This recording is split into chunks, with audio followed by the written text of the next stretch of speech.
eu sou Elizabeth Barreto e hoje vamos falar de um tema que é desafiador para os líderes que acabaram de assumir a liderança: posicionamento do líder. Você vai entender como construir autoridade sem parecer autoritário, inspirar sua equipe desde o início e evitar as armadilhas que derrubam muitos líderes. Deixar de ser o resolvedor de tudo para ser o desenvolvedor de pessoas. E está começando na liderança ou deseja ser um líder em breve? Comenta aqui para mim. Quando você é analista, especialista técnico, o foco está nas tarefas, entregar com qualidade, cumprir prazos, resolver problemas técnicos. O valor do profissional ele é medido pelo quanto ele faz e pela sua performance individual.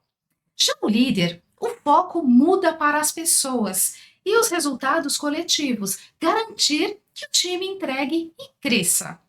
O valor do líder, ele é medido pelo quanto ele faz o time entregar.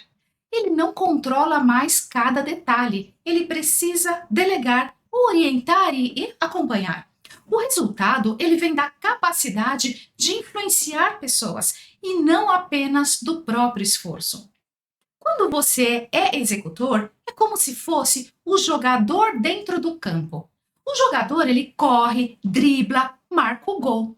Quando você vira líder, passa a ser o técnico. A sua função não é mais fazer o gol, mas garantir que o time jogue bem juntos, que cada jogador saiba onde exatamente estar e que a estratégia funcione. Se tentar continuar jogando e ser técnico ao mesmo tempo, você se desgasta e o time fica perdido. E quais são os pontos de atenção para o novo líder? Deixar de centralizar. Se continuar fazendo tudo, o time não cresce e você se sobrecarrega. Aprender a confiar. Delegar é arriscado, mas é o único caminho para formar uma equipe autônoma. Comunicar a visão. O time precisa de clareza sobre para onde estão indo. Não é só o que fazer, mas por que estamos fazendo e onde queremos chegar. Se o time estiver sem visão clara, trabalha no piloto automático, cumpre tarefas sem propósito, eles vão perder a motivação. E quando não há clareza, pessoas trabalham muito, mas em direções diferentes. Desperdício de energia também. E o que você, líder, precisa fazer? Mudar a agenda, mais tempo em alinhamentos e feedbacks e planejamento e menos em tarefas operacionais. Você sente que a sua agenda hoje está mais como executor ou como líder? Se for executor, você precisa reorganizar a agenda, trocar parte do tempo gasto em tarefas operacionais por planejamento do time. Defina objetivos claros. O que precisa ser entregue no mês, no trimestre? Quais são as metas que a equipe tem que entregar? Divida as entregas menores. Quebre as grandes entregas em etapas semanais. E se o objetivo é entregar um projeto em 3 meses, quais entregas devem estar prontas em cada mês? Distribua as responsabilidades. Definir quem faz o que e em qual prazo é primordial. Aqui entra o quê? A clareza. Por exemplo, Maria, você fica responsável por tarefa X até sexta-feira e João pela tarefa Y até quarta. Crie um canal de acompanhamento. Pode ser um Kanban, um Trello, Gira, um Planner, até mesmo um Excel, mas é importante acompanhar. O importante é você ter a visibilidade do andamento da tarefa. Revise periodicamente, no mínimo semanalmente, para ajudar o que não saiu como esperado. As reuniões de alinhamento são importantes. Porque são necessárias. Elas garantem que todos estão na mesma página. Evitem retrabalho e mal-entendidos. Mantém o time focado no que realmente é a prioridade. Como fazer isso funcionar? Primeiro ponto é a abertura, reforçar a visão e o foco na semana. Nosso objetivo principal é avançar no projeto X. Status rápido, cada membro do time responde 3 perguntinhas básicas. O que eu entreguei desde a última reunião? O que eu estou fazendo agora? Tem algum impedimento ou dificuldade? Algo que eu não estou conseguindo avançar? Terceiro, discussão das prioridades. Ajustar as prioridades se necessário. Negociar prazos ou até mesmo os recursos. E por fim, o encerramento. Reforçar responsabilidades. Então, Maria, a entrega é até quarta. João, é até sexta.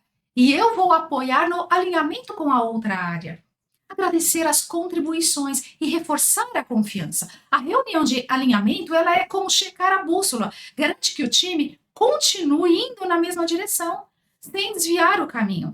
E um outro ponto que é desafiador para o líder é delegar de forma direta. E como fazer de forma clara? Primeiro, definir quem faz, o que faz e quando entregar, e como será acompanhado. Por exemplo, quem faz não é apenas passar para alguém, é escolher a pessoa certa, a tarefa certa, considerar competência técnica, disponibilidade e o nível de maturidade da equipe. E tudo isso é importante na hora de delegar essa tarefa. Por exemplo, se o projeto ele é complexo, entregue para alguém que já tem mais experiência. Se é uma atividade que pode desenvolver alguém, use como chance de crescimento.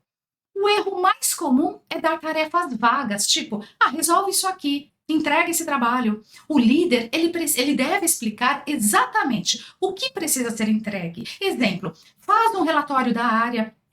Isso é uma forma ruim. E um exemplo bom é: preciso de um relatório de vendas do último trimestre, com a análise das tendências e os gráficos comparativos por regiões. Quando entregar todo o pedido, ele precisa de um prazo definido. Sem prazo, a prioridade ela fica solta e a tarefa ela nunca chega. Exemplo: preciso desse relatório pronto até quarta-feira, às 14 horas, para eu revisar antes da reunião com a diretoria às 17 horas.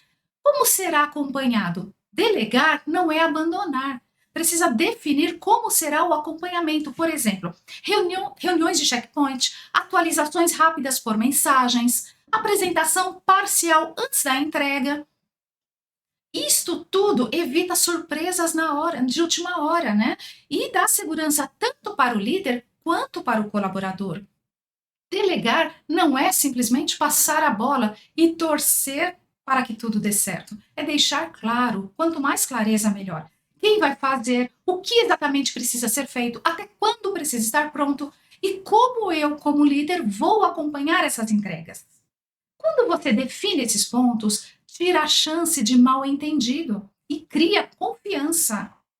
E um outro ponto é que muitos líderes, por insegurança, querem mostrar que ainda são os melhores executores. E isso gera competição com a própria equipe, em vez da colaboração. Então, o papel do líder não é brilhar sozinho, mas fazer o time brilhar. Um exemplo bem prático. Por exemplo, se o analista entregar um relatório, o líder ele não precisa refazer melhor para que mostre valor. Em vez disso, ele deve orientar, dar uma direção clara, destacar a importância da entrega. Então, o líder faz o time ter a chance de crescer. O líder que confia multiplica resultados. E um outro ponto é criar espaço para ouvir. Pensar em ideias, reconhecer conquistas do time, dar feedback. A confiança nasce quando o time percebe que pode falar sem medo, que os seus esforços são vistos e que existe clareza sobre o que melhorar. Ouvir ideias fortalece a sensação de pertencimento. Reconhecer conquistas reforça comportamentos positivos. E dar feedback mostra clareza, cuidado no desenvolvimento. Um exemplo prático: em uma reunião, em vez de falar 90% do tempo, o líder abre espaço, né? Quero ouvir agora uma ideia de cada um sobre como podemos melhorar esse processo. E depois, ao final, reconheça ali publicamente o esforço de cada um, a contribuição e a importância da participação de todos. Quando o time ele é ouvido e reconhecido, ele para de trabalhar só na obrigação e passa a trabalhar por engajamento. E ajuda também a construir a segurança psicológica no time. E o que é a segurança psicológica? É a confiança compartilhada no time de que todos podem se expressar sem medo de punição, represália ou mesmo retaliação. Em um ambiente com segurança psicológica, as pessoas fazem perguntas sem ter medo, compartilham ideias, assumem erros sem medo de serem julgadas. Elas sentem-se livres para discordar com respeito. Esse conceito ele foi difundido pela pesquisadora Amy Edmondson. Como a segurança psicológica é construída? Com clareza e respeito nas interações. Quando a comunicação é clara e não existe espaço para ataques pessoais. Valorização das contribuições. quando o líder e o time reconhecem ideias e esforços. Liberdade para errar e aprender. Os erros, eles são tratados como fonte de aprendizado, não de punição. E gera aprendizagem a partir dos erros. Inclusão ativa. Todos têm espaço de fala e sentem que pertencem ao meio. Coerência entre o discurso e a prática. O que se fala é o que se faz. Não existe dois pesos e duas medidas. E qual é o papel do líder na segurança psicológica do time? O líder é o principal construtor ou destruidor da segurança psicológica no time. Ele dá o tom da cultura do time. Algumas práticas como admitir quando não sabe algo, dar o exemplo. Em uma reunião alguém pergunta assim, sobre uma regra técnica, né, que o líder desconhece. Em vez dele inventar ou evitar, ele diz assim: boa pergunta, eu não sei essa resposta agora, mas eu vou verificar e volto para você até amanhã. Reconhecer os próprios erros. Por exemplo, após definir um prazo irreal que gerou uma sobrecarga, puxa pessoal, percebi que errei na avaliação desse prazo. Vamos replanejar para que consigamos entregar com qualidade? Mostrar vulnerabilidade sem perder a autoridade. Exemplo, ao iniciar um projeto desafiador, esse desafio é novo para mim também, mas estou confiante de que juntos vamos encontrar o melhor caminho. Abrir espaço de fala. Convidar o time para opinar. Por exemplo, em vez de impor uma decisão sobre um processo, o líder ele diz: quero ouvir a visão de vocês. Como podemos melhorar esse fluxo para reduzir os erros? Garantir que todos falem em reuniões. Por exemplo, em uma reunião, o líder ele percebe que só 3 pessoas falam sempre. Aí ele chama: ô, Joana, ainda não ouvi a sua opinião. Como você vê essa situação? Isso dá voz aos mais quietos e reforça aquela sensação de pertencimento. Valorizar contribuições, agradecer ideias, mesmo que não sejam acatadas, reconhecer o esforço e não apenas o resultado. E tratar os erros como aprendizado. Perguntar, por exemplo, o que aprendemos com isso, em vez de apontar só os culpados? Criar rituais de retrospectiva e melhoria contínua. Garantir respeito, não permitir ironias, piadinhas ou ataques pessoais no time. Mediar conflitos com firmeza e equilíbrio. A segurança psicológica não é sobre ser bonzinho, é sobre criar um ambiente em que as pessoas tenham coragem de contribuir de verdade. Sem segurança psicológica, o time eles não tem voz. E quando o time não fala, a inovação não acontece. O líder é quem autoriza com as suas atitudes e as pessoas vão se abrir ou vão se calar. Um outro ponto muito importante é aprender a dizer não. O líder precisa falar não. E por que isso é importante? O líder ele é a ponte entre a equipe e a organização. Se ele aceita tudo sem filtro, o time ele sofre com excesso de demandas, prazos irreais e queda na qualidade. Então, dizer não não é sinal de fraqueza, é gestão de prioridades e proteção do capital humano. Um líder que não sabe dizer não, ele vira um gargalo e transmite insegurança. O que acontece quando o líder não sabe dizer não? Sobrecarrega a equipe fica estressada e desmotivada. Perde a qualidade, as entregas são apressadas e cheias de erros. Gera desconfiança, o time ele percebe que o líder não os protege. E traz um desgaste pessoal. O próprio líder ele fica exausto e perde clareza estratégica. E como o líder deve aprender a dizer não, sem quebrar relacionamentos? Primeiro, tenha clareza das prioridades. Se você não sabe o que é prioridade, não tem como negociar. Por exemplo, né? O nosso foco esse mês é entregar o projeto X. Então, não temos capacidade para absorver Y agora. Negocie com base em fatos. Não é apenas recusar, é mostrar o impacto. Por exemplo, se aceitarmos essa nova demanda, a entrega atual vai atrasar em 2 semanas. O que mais é importante nesse momento? Use alternativas em vez de bloqueios. Exemplo, não conseguimos entregar na sexta, mas podemos entregar na próxima quarta com qualidade. Ou podemos assumir essa demanda, desde que a outra seja postergada. Proteja o time publicamente, mostrar para a organização que o time não é não tem assim, tem que ter um controle, né? E o líder tem que estar à frente de tudo isso. Por exemplo, a minha equipe ela está no limite de capacidade. Para manter essa qualidade, precisamos rever o escopo ou os prazos.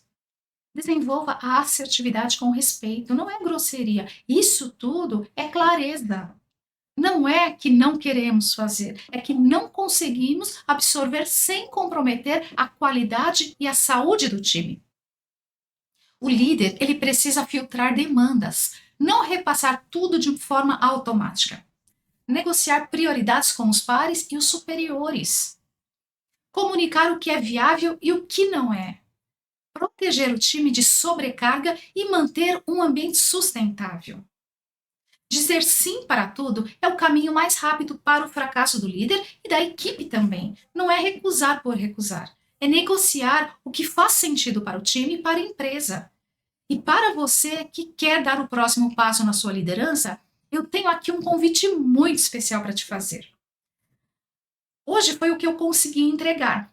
Mas nos dias 1, 3 e 5 de setembro vai acontecer a Jornada do Líder Seguro, que é um evento 100% online e gratuito, preparado para ajudar novos líderes a dar conta do cargo, gerenciando pessoas com confiança. E durante esses 3 encontros eu vou mostrar quais são os erros mais comuns que derrubam tantos líderes, o jeito certo de lidar com o cargo sem perder o operacional e como construir a confiança no seu time desde o início.